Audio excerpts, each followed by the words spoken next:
Okay, today we're going to talk about Chapter 9, Lesson 3, about the Mauryan Empire. Let's see. To start us off, we have to remember, let's go back a little bit. So, around the 500s BC, India was in very small kingdoms, and they had a lot of conflicts over land and trade, and they got weaker. And just like we've talked about before, when you are weakened like that, you're open to foreign invasion. So remember, the Persians come in and they conquer the Indus Valley, and then later the Greeks under Alexander the Great come in. And remember how he just barely got there. That was about 325 BC. And then remember, he had to turn back because his homesick troops threatened to rebel. Remember that? So after he leaves, there is someone who decides the only way for them to be safe is to unify. So Chandragupta Maurya, he is an Indian officer. He makes it his mission to conquer and unify India. And so he set out to do that. He was a very good, skilled administrator. He ran very effectively the empire he set up. He did a few things. First of all, he made a postal system so that they could communicate from far reaches well. And then he had a very strong army that not only, um, you know, made this empire to begin with, but kept it in control. They would crush any resistance. He also had spies that would go and listen in on the people and report back anyone who was disloyal to him. Because he was such a firm leader, he was very cautious. He was very afraid that, people would be out to get him. So he had food tasters. His servants have to taste his food because he was afraid that someone might try to poison him. In fact, I would say that he might even be a little more than cautious, maybe a little extra, because he even wouldn't sleep in the same bed 2 nights in a row because he was afraid someone might like kill him in his sleep. Okay, but he was, an effective leader. Okay, and then eventually um, things didn't go well. Let's see, his grandson Chandragupta took over um, after he died, and Ashoka was even, at first even more, right? He would go and uh, kill a lot of people and be very violent to like make the empire bigger. So it's under his lead that the empire actually got at its height. However, eventually he supposedly one day looked at the battlefield and saw all the dead, and he just said, I can't, handle all this killing anymore. And he decided to become Buddhist. And so he starts following Buddhism, and he starts promoting Buddhism throughout his empire. So they set up laws trying to get people to do good deeds and not be violent and respect each other. And he put money towards hospitals for the people and for animals. He did other things to help the people, like really nice roads with rest houses and shade trees so they could go and have a trade network that would be really comfortable. And he sent out Buddhist teachers throughout India to try to spread his ideas of what he thought, people should be doing. Um, so he put money into the teachers. He also put money into these stupas. There's a picture there. A stupa is a Buddhist shrine, dome-shaped shrine, so that he could encourage people to, go and pray and learn about Buddhism. But even though he was kind of pushing Buddhism, he was tolerant of the other beliefs. Like, remember, most people are Hindu, right? And so he allowed them to keep having Hinduism. He didn't force it on them. Okay, but and during this time, he built up this great trade network, and they traded, on the Mediterranean Sea, and did really well. Unfortunately, after he dies in 232, the kings after him were not as good.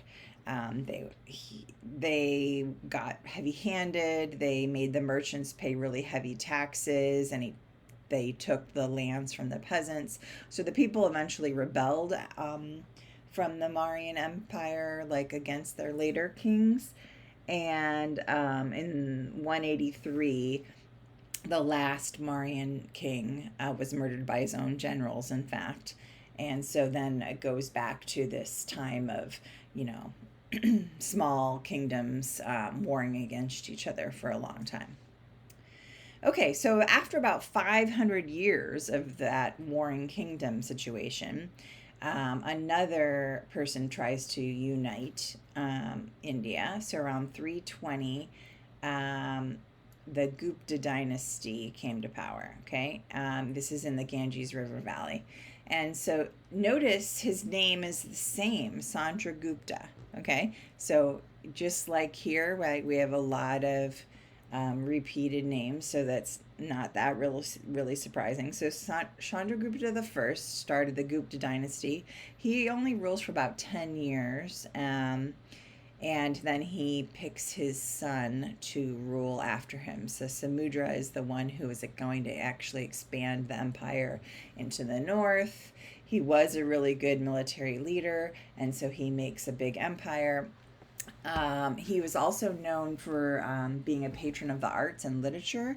So, because it was important to him and he put money towards it, it becomes a golden age during his rule. I remember we talked about golden ages before, right? Where it's a time of peace and prosperity, and they can put the money and the effort into literature and arts and things, okay?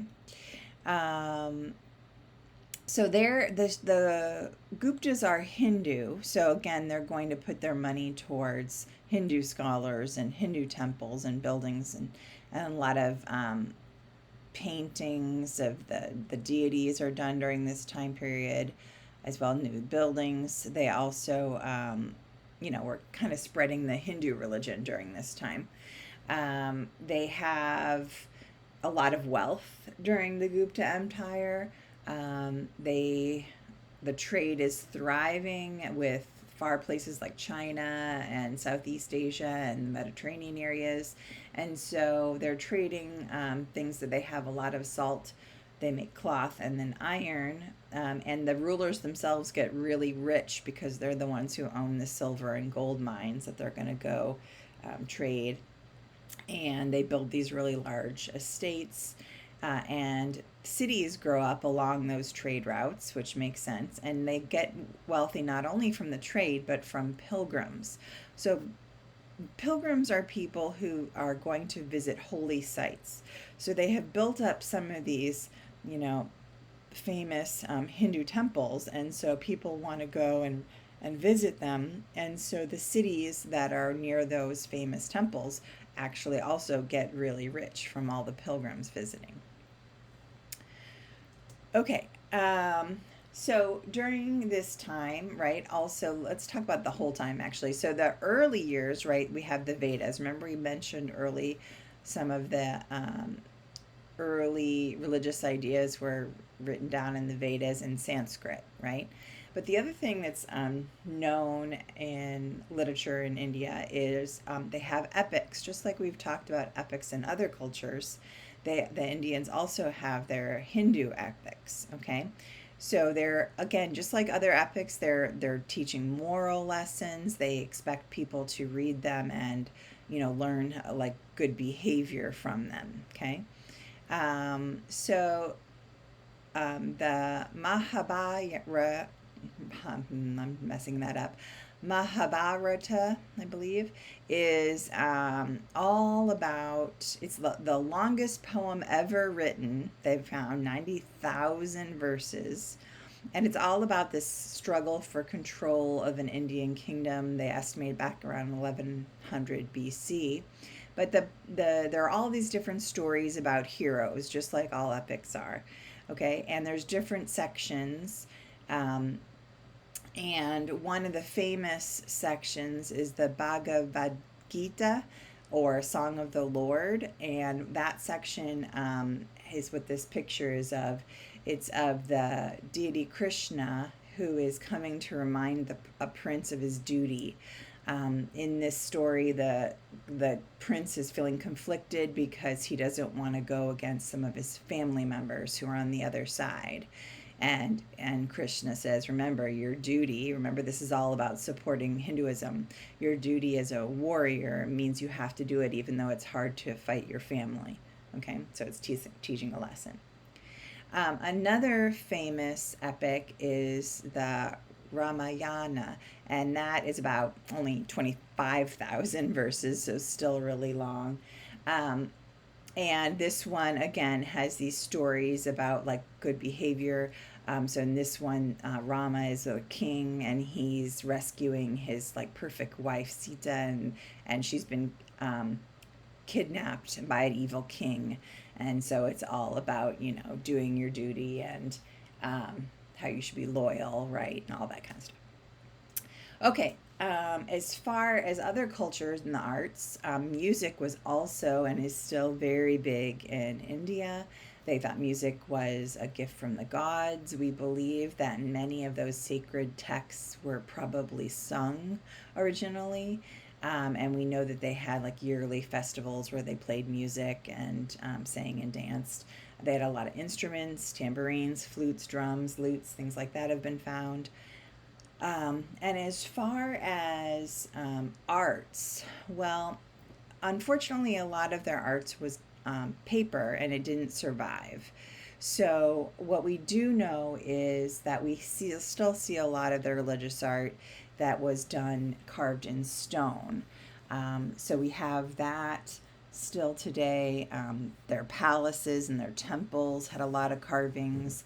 Also, we have like some stone pillars back from like Ahsoka's time where he would want his Buddhist messages done, right? So he would build pillars along the roads. So all those kinds of things in stone survived better. So we still see a lot of that as religious art left behind. And then one of the other major things that ancient India is known for is its math, okay, and some science too. So let's do math first. So Aryabhatta is a it's a mathematician. He was actually a scientist too, I believe. But anyway, he used algebra first, they think. He's the very first one to do that. Other things that the Indians came up with, they explained the idea of infinity, okay, that the idea of never ending had never been explained before. They also invent the symbol zero, and zero meaning a placeholder meaning nothing, which maybe doesn't seem that big of a deal to you, but actually it was huge.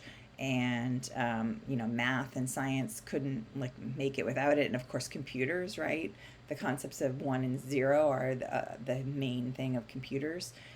So that was huge. And then also the symbols 1 through 9, which we use today, actually were developed in ancient India. Now they get called today like the Indian Arabic numerical system. I always wonder if that's fair, because we're sure that Arab traders are the ones who around the 700s adopted the symbols of the Indians, okay, the 1 through 9, and then later, since they're huge traders, the Arabs brought it, and the Europeans started learning about it and trading. Arab and Europeans traded, and then the ideas went to Europe. So that was even later, like around the 1200s, it starts spreading throughout Europe, okay, and that eventually is going to replace Roman numerals. Other things, I mentioned sciences. So here's, they mapped the movements of the planets and the stars, like we've talked in many other places. So they were really interested in understanding astronomy. They proposed that Earth was round and it revolved around the sun. Also, during the Gupta period, we see really impressive metalworking. In fact, look at this picture. This is a pillar of iron of Delhi, which was made around 8400, and it is still standing today. And look at it, it's barely rusted. So that's kind of shockingly impressive that it was able to last that long. Also, science related is medicine. Okay, so can you believe that so long ago, like 1600 years ago, they have dental surgery? We have evidence that they use tools like a bow drill. Remember, you think of a bow drill when you think of starting a fire? Remember we talked about that? Well, imagine using that to, instead of, you know, make the fire, you're using it to drill down into someone's teeth. Okay. Also, they have the Gupta doctors were very advanced for their time period. They set broken bones, they sewed up wounds, and did more complicated surgeries. We have evidence of a lot of medical instruments such as scalpels and needles. Sushruta, yes, was one of these doctors, and they believe that he did kind of an early kind of plastic surgery where there were noses that were damaged, and he was able to kind of repair the noses. And also, doctors at this time used herbs to cure their illnesses, and more importantly, they tried to focus on healing the cause of the disease, not just so much of just the symptoms they saw. They're looking for and trying to solve the actual cause.